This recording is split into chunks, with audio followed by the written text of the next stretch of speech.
storytelling is also a question of experience and business acumen. So the more you train on knowing what's inside your company, the better you will become at storytelling. And it's also a question of knowing your audience.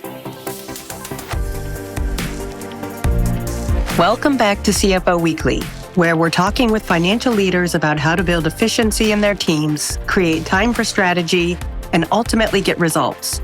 This podcast is brought to you by Proximus, the trusted leader in finance and accounting outsourcing for over 30 years. See how Proximus' customized solutions can help you streamline your operations with teams that start as small as one. Visit the website at proximus.com to learn more. I'm your host, Megan Weis. Let's jump right in. Today, my guest is Soufyan Hamid. Soufyan is the leader of the Finance Circle and is passionate about transforming the role of finance professionals into strategic business partners. With over a decade of experience in corporate finance, he specializes in bridging the gap between technical expertise and essential soft skills. His mission is to empower finance teams with skills that are generally less learned, like business acumen, communication, storytelling, and leadership. At the Finance Circle, they offer tailored training programs that cater to both large teams and individuals. And their initiatives, including the Financial Storytelling Program, are designed to enhance your team's ability to influence and drive business success. Leading organizations trust their approach, and they continue to make a significant impact through workshops, speeches, and personalized coaching sessions. Soufyan, thank you so much for being my guest on today's episode of CFO Weekly. Thank you for having me, Megan. That's great to be back with you. Today, our discussion focuses on financial storytelling and the evolving role of finance professionals as strategic business partners. And when you were first on the show in late 2023, financial storytelling was a concept that I'd only just begun to hear about. And nowadays, it seems like I can't have a conversation about the evolution of the CFO role without this topic coming up. So I'm really looking forward to continuing this discussion with you. So let's jump right in. That's great. Let's do that. So to start, can you take us back to the beginning of your journey in finance and what sparked your interest in the field and how your path has evolved to where you are today? I started my career in finance pretty much the classic way, meaning that coming out of my studies, I was hired by PwC in auditing, which in Belgium is quite classic because we are a lot from business schools and finance schools to go to big four companies to start in audit. And I stayed there during 4 years and I really liked that. But in the same time, I didn't see myself in that career during all my life because I really wanted to be involved inside the companies. And when you work as an auditor, you really have this external view, but you really have no decision power. You have very little influence on the business. And so that's why I decided to work in FP&A. However, it did not really go as I wanted to because it was very hard to jump from auditing to FP&A, basically because you had no business experience.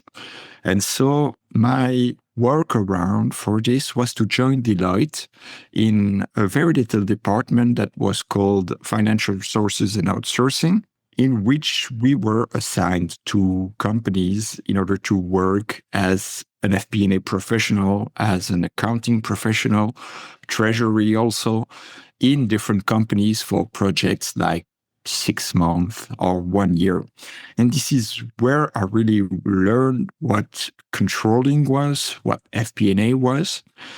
And I did that during 5 years. And this is also where I discovered a bit the career of entrepreneurship, because since it was a small department, as you grew in responsibilities, you also had to deliver more than just doing your job. You were required to train other people. You were required also to participate to recruitment by interviewing candidates or simply by participating to job fairs.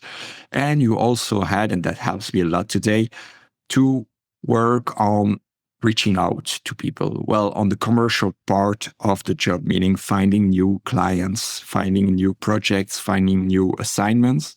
And that was great until a certain moment where I started to think about the frustrations that I had.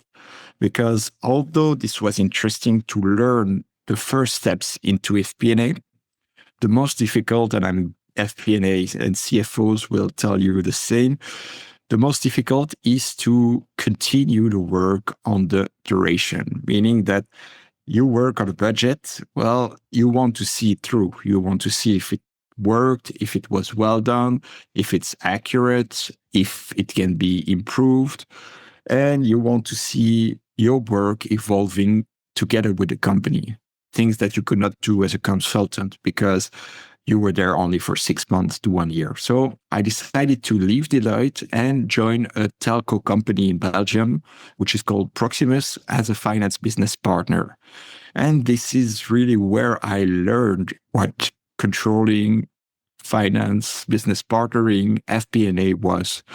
Because in the first steps there, everybody was impressed because I joined from Deloitte, from PwC. I bring many new technical skills like mastering Power BI, Power Pivot, Power Query, Visual Basic. So in the first month, it was all successes because I brought things that were not inside, because many people were there since 20, 25 years, and they only started to renew a bit the staff in finance. And in the beginning, it was great, but then I started to feel some frustrations because, contrarily to some of my colleagues in finance, I was not invited to meetings, to important meetings. I was not involved in the projects from the beginning, and I only got the business cases 2 days before they had to be presented.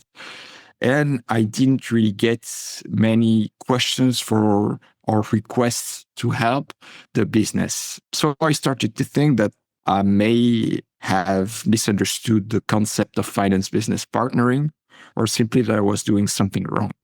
And it all became clear what I was doing wrong, because every month we had to present the monthly results to the VP Finance.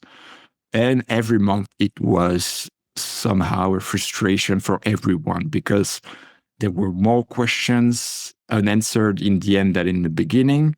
There were a lot of details, a lot of unclear items in the analysis that many people were frustrated not to have. And so one day, the VP Finance I had to present to every month, I think he couldn't hold it anymore. And he just told me that I needed to improve my storytelling and my stories.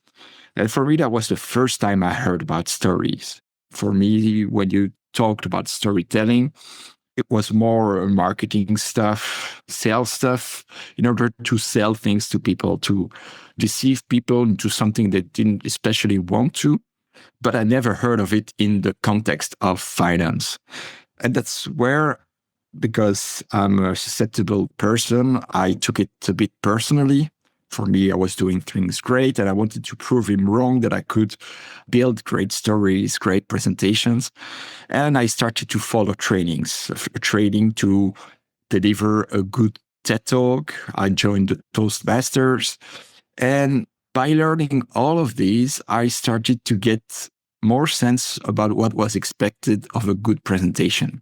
All these were not especially destined for finance. I got the basics of how to improve good presentation in finance. And I started to develop my own methodology that I applied first myself. And it started to work pretty well. When I presented the budget to the different views of the companies, well, I started to get questions. I started to have more interest, like real questions, not the ones that are just given to you in order to block you, but things of real interest. I started to think maybe there's something to do here. Maybe the way we present stuff have a clear impact on how people understand finance, but also on how they can use finance. And that's the basics of storytelling. And that's the basics also of finance business partnering. You want finance to be useful to them. And that's basically how I discovered the power of storytelling and how I decided that it was something I wanted to be a specialist in. And now you've built your career around transforming finance professionals into strategic business partners. So, how do you define financial storytelling, and why is it crucial for today's finance leaders to be good at this? Exactly because of this, you want to make finance useful to people. I know that we often have this image of the back office finance, the finance that only for compliance purposes. The thing is that finance must have been useful all the time, and it's expected of finance since decades. It's just that now the pressure is more and more important on finance professionals to provide value, to be useful to people, because we don't have so many excuses anymore with all the automation, with all the artificial intelligence, with the efficiencies that we have. We need to become more and more useful. And financial storytelling is the aspect among other, but this aspect I decided to be the expert on because it makes it available to people. It makes it important to the people in the rest of the company, and it makes it actionable. And that's why storytelling is so important as a tool in the skill set of FP&A professionals, CFOs, and finance leaders, because you basically want to use the tool that is finance to make decisions, to drive the strategy, to make sure that everyone in the company has the necessary financial literacy to drive all their decisions based on the financial outcome. In your experience, what are some of the biggest challenges that finance professionals face when they're trying to communicate financial data to non-financial stakeholders? And how does storytelling help bridge this gap? Well, the basics is the message that we bring, because the most difficult in my conversations with CFOs, with CEOs, and everyone that has to, excuse me, the expression, has to suffer a finance presentation is that people don't select what they communicate. They just go through all the structures that is a finance presentations with the P&L. And then in the P&L, you have the revenue, and you move on to the margin, you move on to the OPEX, you move on to the CAPEX, and so on. They just detail what they found out. But people need to have a message. And so you have to filter in the sea of information that you got from your analysis. You have to filter everything that's useful to people, important to people, and that they can do something about it. And that filter is the 3 what. You make sure that with this filter, you only bring the information that matters, that can be acted upon, and that's material enough to be important to people. And looking back, can you share a success story where you saw firsthand financial storytelling make a significant impact on a business decision or a relationship? Well, I have a good story when I was head of controlling in a Belgian company. Historically, the budget presentation had to be planned on 2 days because the review of the budget consisted in going through all the details and show all the assumptions. And there were discussions on all the assumptions one by one. We don't like this, we will change it. We go back and forth, we change the model, and it had to be planned on 2 days. When I arrived, simply could not say yes to this, and I simply did not consider that it was efficient. And so I applied my concepts of storytelling by choosing what to show, choosing what was important, and focusing on the outcome, on the business outcome, rather than on all the assumptions. Because all in all, the assumptions were related to a storyline. And the most important was that the management could buy the storyline in. And when the storyline was bought in, well, the assumptions were just a consequence of that strategy being translated into a budget. And the success story that I got was that these 2 days of presentations were reduced to 3 hours, which was kind of impressive. 3 hours was still a lot, in my opinion, but going from 2 days to 3 hours was already a success that I could just assign to storytelling. That's amazing. Today in your financial storytelling program, you focus on business acumen, communication, and leadership. So can you talk to us about how these three elements work together to enhance the effectiveness of storytelling? Well, indeed, because the basics of storytelling when you work as a finance pro is to go back to the business events. And so business acumen is of paramount importance when you work on your storytelling skills, because without that, you have no story. Let's remember that what we have in our financial reports is coming from accounting, and accounting is a basic translation of what happens in real life into a language that we know only ourselves. That's accounting and finance. So business acumen will be important because you want to go back to what happens in the business to build your story. And this story has to be taken from a standpoint of the decision makers. You don't want to start with the details before bringing your conclusion. You will want to take it from a leadership perspective where they need to have the global view before going into every supporting evidence that you brought in your story. That's why leadership as a finance pro, as a CFO, is important, because you take that step back that leaders, the C-suite, will take to make their decisions. And that's one of the elements of financial storytelling, where you want your story to be based on these two assumptions. I'm just curious, how can people find this program? For people that are listening that are interested in becoming better storytellers, how can they find your program and how can they become a part of it? Well, my program is a methodology that I share, and I share it in 3 different ways. I share it first, and that's the main way of sharing it, via corporate trainings.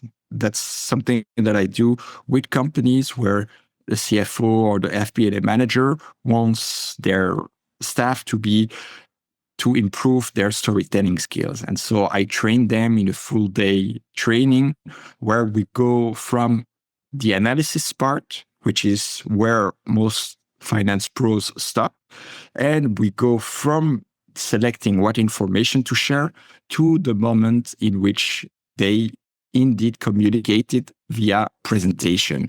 This is through a 4-step approach where they first have to prepare the message, then prepare the story based on the audience. They have to prepare the slides, and they also have to prepare themselves on how to deliver a good presentation, both remotely and in person. That's the main way to do so, because people want their stories and their storytelling skills to be trained in a tailored way, based on their own presentations, based on their own industry, based on their own way of working. But of course, this is only for big teams, because I train as from 6 to 7 people. And so when you have smaller finance teams, I also organize cohorts in which I share the same methodology, but with people coming from different companies. That's the best way I found, because you also can train, you also can practice live, asking your questions, getting feedback on your skills, on your presentation. But of course, that does not always work for everyone, because you have to be there on time. You have only live sessions. And so for people who prefer a self-paced version, I also have the program that is shared in a self-paced training that is available on my website. Do you find that people early in their career can be good at storytelling, or is that just something that comes with experience? They can be good in presentations, but storytelling is also a question of experience and business acumen. So the more you train on knowing what's inside your company, the better you will become at storytelling. And it's also a question of knowing your audience. And when I say knowing your audience, it's a question of analysis, but also knowing them more personally. The more you work with them, the more influence you will have with them. That's how storytelling works, because it's a question of influence, and the influence can come from data. It can come from your analysis, but also from the relationship that you bought with them together with the business acumen. So experience will still be important in storytelling, but of course, the sooner you train it, the more efficient you will be in your career. And you've mentioned that financial professionals need to develop soft skills alongside their technical expertise. So how can finance leaders cultivate their communication and storytelling skills? You mentioned something like Toastmasters, but what other ways are out there? It's simple in 3 words that are exactly the same. It's practice, practice, and practice. The first thing that you have to do is a first step in knowing where you are. Are you good? Are you lacking some skills in the way you speak, in the way you behave, in the message that you share with people, in the structure? So all these elements are part of storytelling. And the first step is to know where you are, learn what are your weaknesses, but also develop your strongest point in order to become the best presenter and storyteller that you can. It all comes through training, and this training can come first by developing your public speaking skills, which you can find through Toastmasters, through following specific training on how to speak in public. It can come also through theater, if you like comedy, for example. But what's important in financial storytelling is that it's not a TED Talk. The goal is not to create a presentation of one to many. In financial storytelling, you are in a meeting, you are in a boardroom, you are in an exco room. And so it's a business meeting in which you communicate, but you will be interrupted. You will have questions. You will have to go through a structure that will be significant for you, but also for your audience. And that audience is adapted according to the level, but also to the company, to the industry. And this can only come through training with your own industry, with your own company as the basics. And let's talk for a bit about empathy and the role that empathy plays in financial storytelling. Empathy is very important in the sense that the first step before creating your story is to know who you are going to speak to. So you have to understand what's important for them, because when you know what's important for them, I do not say that you have to agree with them, but when you know what matters to them, you know the angle and the structure that you have to adopt in your story. For example, you have an audience of the exco with a CEO, but the CEO is an ex-tech, which is really keen to hear the details. You cannot use the same storytelling structure with this person that you would do for a CEO that has always worked in leadership positions and has had less appetence for details, has more appetence for the helicopter view that you bring. And so the empathy in that sense will be the first step of understanding what kind of story is important. But in the same time, during your presentation, you also have to be aware, because presenting is not, just like I said, a TED Talk where you will be one to many. You will have to understand what people, the reaction of the people in the meeting room. You will have to understand if there are doubts, if people agree with you or not. You will have to also understand what's really important to them so that you have all the questions, the potential questions prepared. So empathy is a skill that will be important in terms of preparation so that your story will be the strongest as possible for everyone in the room. How do you think that storytelling has contributed to making finance more visible and influential in driving company strategy? That's a great question because that's the goal of storytelling. Let's say it's the selfish goal of storytelling in the sense that you become more visible and you have what we call a seat at the table, which means that when decisions are made, people want to believe that they base themselves on data. But most of the time, decision makers have already their gut helping them make decisions. And they will use data to help them supporting the decision, or if it does not go in the same sense, they will have to understand very well. So if your analysis is just supporting the decision that's made and everyone knew what good decision was, well, it was easy and does not really need a good story. But if you are in a context where the decision that is to be made does not go along with how people have their thoughts, in that sense, storytelling will be even more important because you first have to convince them before they start analyzing the data. And how do you do that? By making it important to them and, in a sense, play on the pain that a bad decision would make to them. When you're helping finance teams to develop their storytelling skills, how do you measure success? How will I know when I'm becoming a better storyteller? I do not have specific KPIs, but it's something that you can assess yourself during and after your presentations. For example, if you receive more questions during your presentation, that's a first step to understanding that your presentation was more interesting than in the past. If people start discussing the true points about your presentation rather than the details, you will understand that storytelling has an impact.